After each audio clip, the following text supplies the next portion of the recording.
mata kuliah statistik.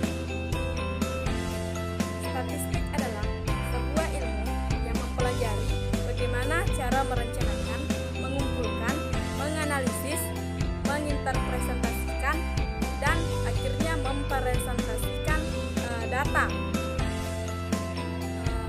Kemudian pengertian data menurut bahasa, di mana data merupakan bentuk jamak dari kata datum atau bahasa Latin yang berarti sesuatu yang diberikan.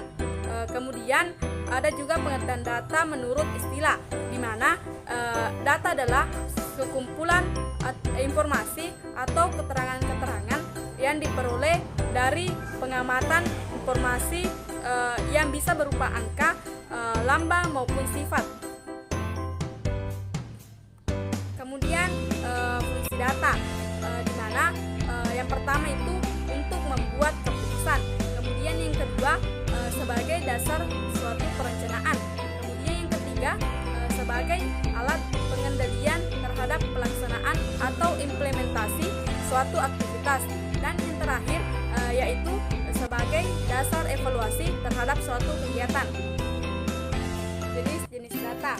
Yang pertama, data berdasarkan sumbernya. Ada dua, yaitu data primer, di mana data ini diperoleh dari sumber data yang langsung, yang dikumpulkan melalui penelitian, observasi, dan wawancara. Kemudian ada data sekunder, di mana data ini didapatkan dari studi-studi sebelumnya, yang dikumpulkan melalui sumber-sumber seperti jurnal, buku, dan laporan. Berdasarkan sifatnya, ada dua, yaitu kuantitatif, di mana data ini adalah ukuran nilai atau jumlah yang dinyatakan sebagai angka.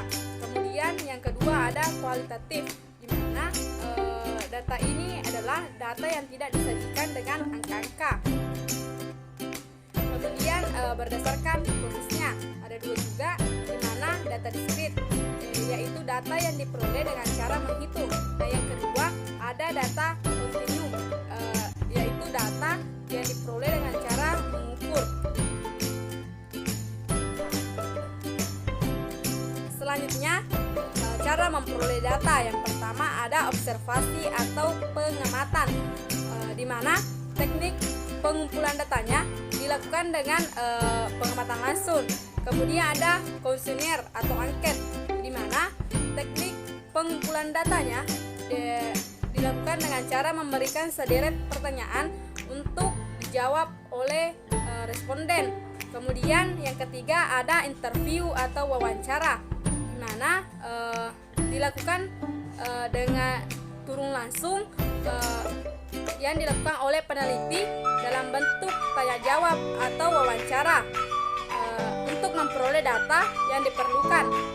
Kemudian ada studi pustaka, di mana teknik pengumpulan datanya dilakukan dengan cara mengumpulkan data yang relevan atau sesuai yang dibutuhkan untuk penelitian, misalnya dari buku, artikel ilmiah, berita, dan lain-lain. Kemudian ada studi dokumen, di mana teknik pengumpulan data ini dilakukan dengan mengandalkan dokumen sebagai salah satu sumber data yang digunakan untuk melengkapi penelitian. Misalnya dokumen yang diambil yaitu melalui film atau gambar dan lain-lain.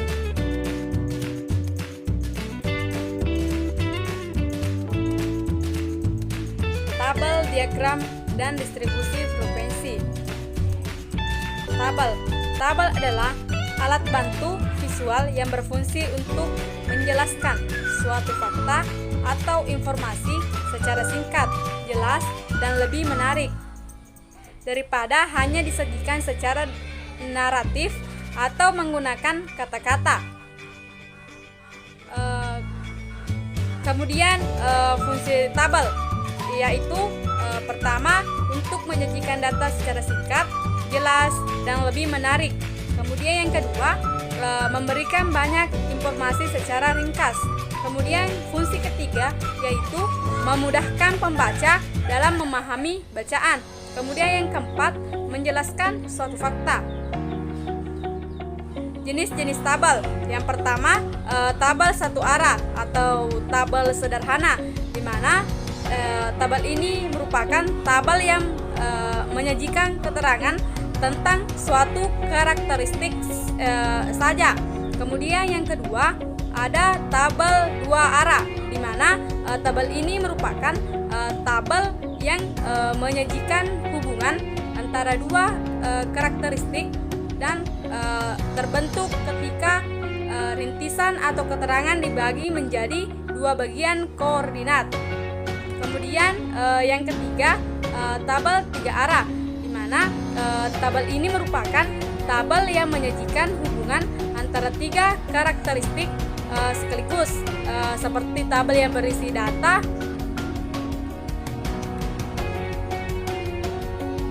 seperti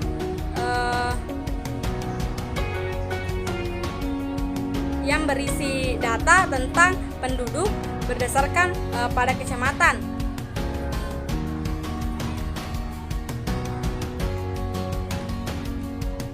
Selanjutnya, cara membaca tabel, yaitu pertama itu membaca judul tabel terlebih dahulu. Kemudian yang kedua, membaca keterangan di bagian atas tabel dan di bagian sisi kiri tabel. Kemudian yang ketiga, mengajukan pertanyaan terkait informasi yang disajikan. Kemudian yang keempat, berusaha untuk menafsirkan angka-angka yang terdapat dalam tabel. Kemudian yang kelima, membaca tabel dengan tetap berfokus pada tujuan atau pencarian informasi yang ingin kita peroleh. Kemudian kita masuk pada diagram. Diagram adalah grafik atau gambar berisi keterangan yang menjelaskan mengenai sarana, prosedur, atau kegiatan yang biasa dijalankan suatu sistem. Kemudian macam-macam diagram. Yang pertama ada diagram batang, di mana diagram ini adalah jenis diagram yang menyajikan data dalam bentuk bar atau bersegi panjang. Kemudian yang kedua ada diagram garis, yang merupakan suatu diagram berupa garis-garis yang menghubungkan titik-titik yang menunjukkan dalam data beserta frekuensinya antara satu dengan yang lain. Kemudian yang ketiga ada diagram lingkaran, di mana diagram ini merupakan diagram yang menyajikan data statistik dengan memakai gambar atau berbentuk lingkaran pada bagian-bagiannya dari daerah lingkaran menunjukkan persen data. Kemudian yang keempat ada diagram pencar, di mana diagram ini berfungsi untuk mengumpulkan data yang terdiri atas dua variabel dengan nilai kuantitatif. Kemudian yang terakhir itu ada diagram peta, di mana diagram ini menunjukkan untuk melukiskan suatu kejadian atau peristiwa yang dihubungkan dengan tempat kejadian tersebut. Kemudian kita masuk pada distribusi frekuensi. Kata distribusi itu berasal dari kata distribution, yang berarti penyaluran, pembagian, atau pancaran. Secara mendasar, distribusi frekuensi ini dapat diartikan sebagai penyaluran frekuensi, pembagian frekuensi, atau pancaran frekuensi. Dalam statistika, frekuensi itu berarti seberapa kali suatu variabel yang dilambangkan dengan angka atau bilangan berulang kali dalam deretan data angka tersebut. Kemudian ada macam-macam distribusi frekuensi. Yang pertama ada distribusi frekuensi kategori, yang dimana di mana pengelompokan datanya disusun berbentuk kata-kata atau kualitatif. Kemudian yang kedua ada distribusi frekuensi numerc, di mana distribusi ini menyatukan kelas-kelasnya atau disusun secara interval didasarkan pada angka-angka. Selanjutnya mean, median, dan modus dari data yang tidak berkelompok. Data tidak berkelompok atau data tunggal merupakan data yang disajikan secara sederhana. Kemudian kita masuk pada mean. Mean itu adalah nilai tengah pada suatu kelompok data yang diperoleh dari penjumlahan keseluruhan data pada suatu kelompok dibagi dengan banyaknya data. Adapun rumus mean yaitu sigma F1 kali 1 per sigma F1, di mana F1 kali 1 itu jumlah hasil dari nilai tengah dikali dengan frekuensi. Kemudian F1-nya sama dengan jumlah frekuensinya. Adapun contoh soal mean yaitu ada sebuah daftar nilai 80, 82, 85, 86, dan 90. Nah, kita hitung rata-ratanya. Terlebih dahulu kita tambah 80 ditambah 82 ditambah 85 ditambah 86 ditambah 90. Kemudian jumlahnya itu ada 5. Berarti dibagi dengan 5 menghasilkan 423 dibagi dengan 5 dan menghasilkan nilai rata-rata yaitu 84,6. Kemudian median. Median adalah suatu nilai yang terletak di tengah kelompok data yang telah diurutkan dari nilai terkecil sampai terbesar atau sebaliknya.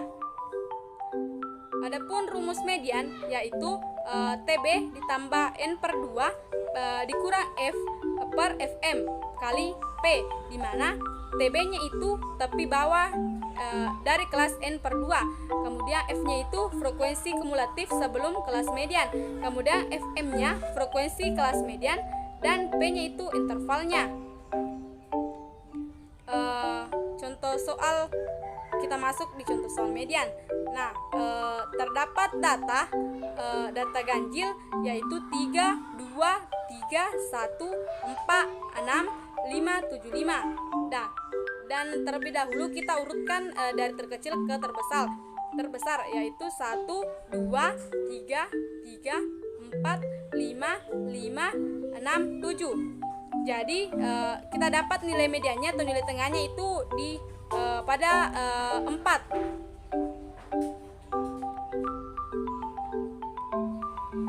Selanjutnya kita masuk pada modus.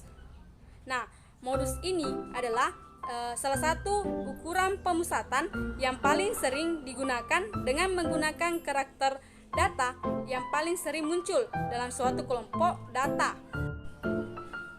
Selanjutnya jenis-jenis modus. Jenis-jenis modus itu ada 3. Yang pertama itu unimodal, di mana terdiri dari satu nilai modus. Kemudian yang kedua ada bimodal, di mana data yang memiliki 2 nilai modus, dan ada juga yang ketiga multimodal, di mana data yang memiliki lebih dari 2 nilai modus. Kemudian rumus modus yaitu modus sama dengan TB ditambah frekuensi tertinggi dikurangi frekuensi di atasnya per frekuensi tertinggi dikurangi frekuensi di atasnya ditambah frekuensi tertinggi dikurangi frekuensi di bawahnya dikali dengan intervalnya.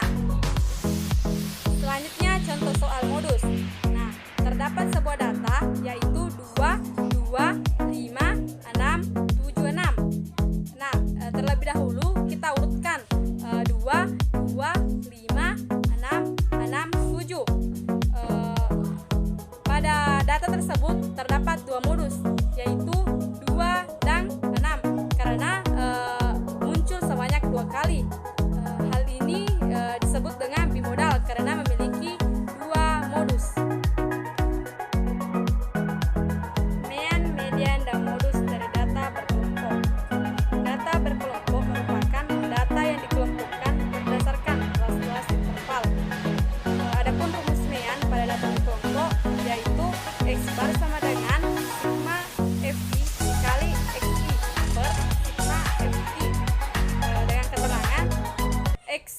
bar sama dengan nilai rata-rata, XI sama dengan nilai tengah kelompok data ke I, dan FI sama dengan frekuensi kelompok dari data ke I. Contoh soal, terdapat contoh soal, terdapat data pada tabel tinggi badan siswa kelas 4 SD negeri Suka Bersama. Nah, tinggi badannya itu 156 sampai 160 dengan titik tengah 158 dengan frekuensi 5, X kali F-nya itu 790. Kemudian 161 sampai 165, titik tengahnya 163, frekuensinya 10, XF-nya 1630. Kemudian 166 sampai 170, titik tengahnya 168, frekuensinya 5, XF-nya 840. Kemudian 171 sampai 175, titik tengahnya 173, frekuensinya 10, XF-nya 1730. Nah, penyelesaiannya, langkah pertama itu tentukan sigma F1-nya dulu, FI-nya. Sigma FI sama dengan N atau jumlah data sama dengan 5 ditambah 10 ditambah 5 ditambah 10 sama dengan 30. Nah, kemudian kita tentukan sigma F1 XI-nya. Sigma FI kali XI sama dengan 790 ditambah 1630 ditambah 840 ditambah 1730 sama dengan 4990. Nah, kemudian kita masukkan rumusnya, yaitu X bar sama dengan sigma FI kali XI per sigma FI.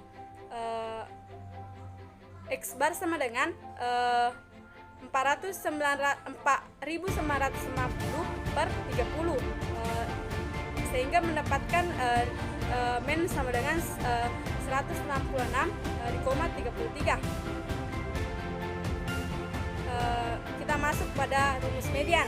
Nah, rumus median itu ME sama dengan TB ditambah 1/2 dikurang N dikurang F per F kecil dikali C.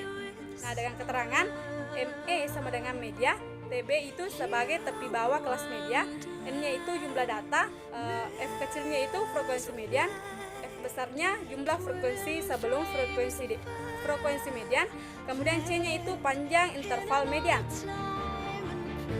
Sekarang kita masuk pada contoh soal. Hitunglah median dari data kelompok tinggi badan siswa kelas 1 SD Negeri Sugiwaras 2.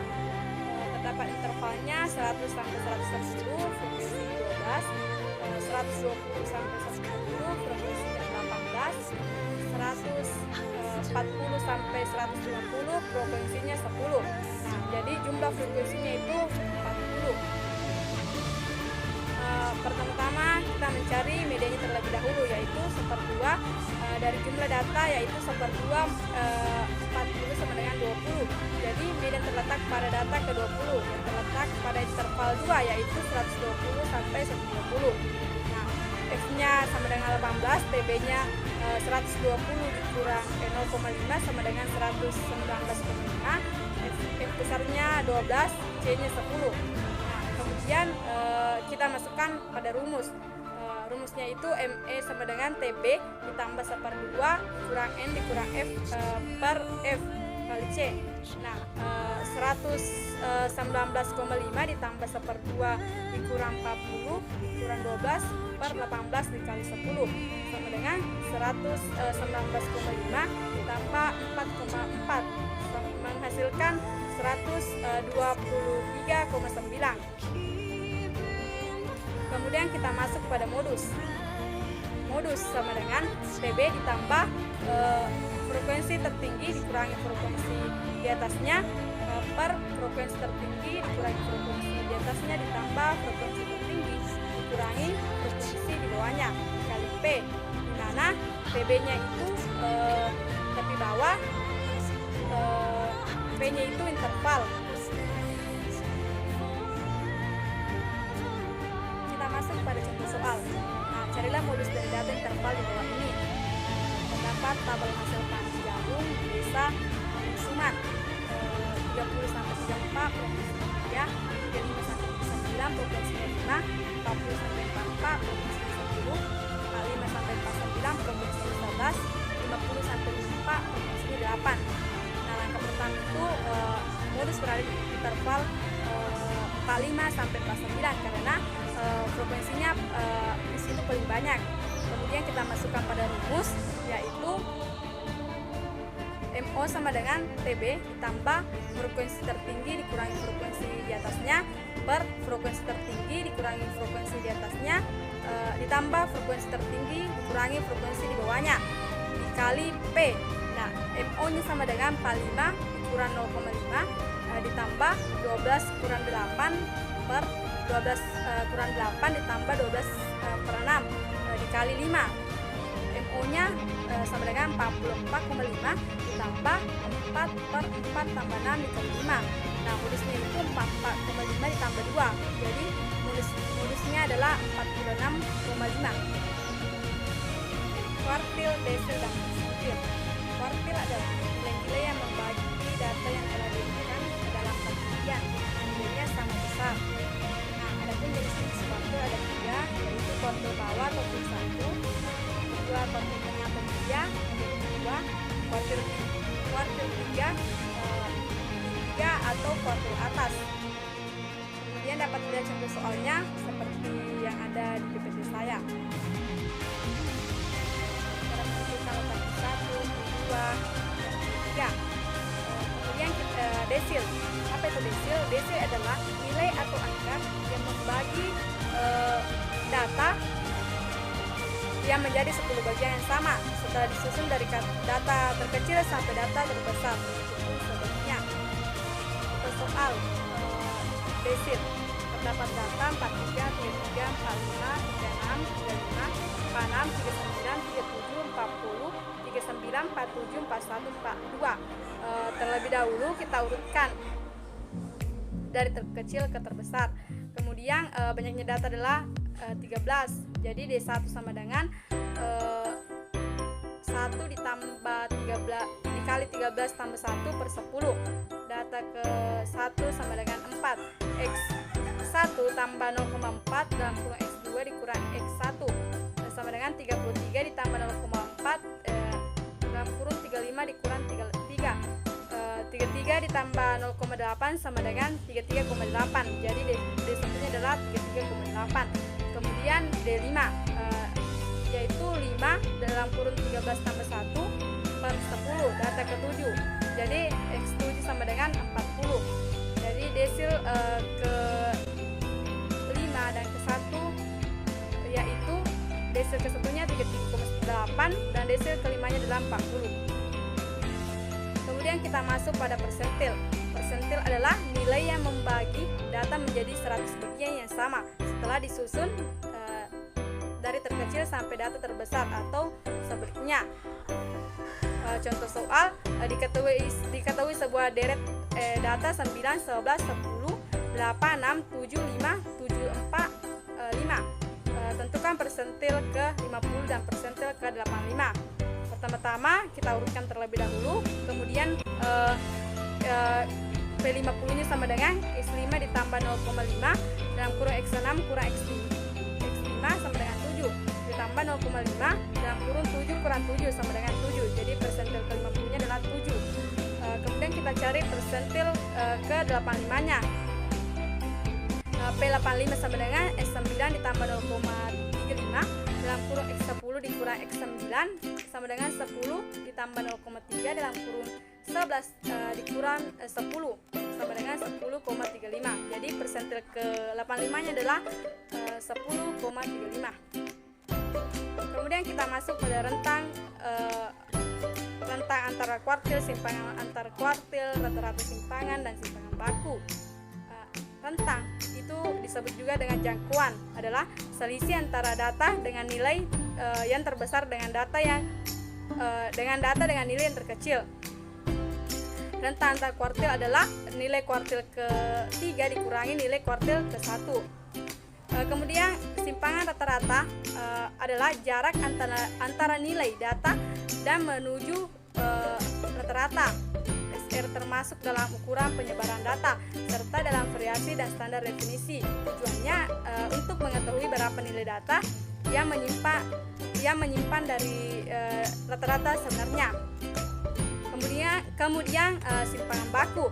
Nah, simpangan baku adalah salah satu teknik statistik yang sering digunakan untuk menjelaskan homogenitas dari sebuah kelompok. Simpangan baku ini merupakan nilai statistik yang sering digunakan untuk menentukan bagaimana sebaran data dalam sampel serta seberapa dekat titik data individu ke mean atau rata-rata nilai dari sampelnya.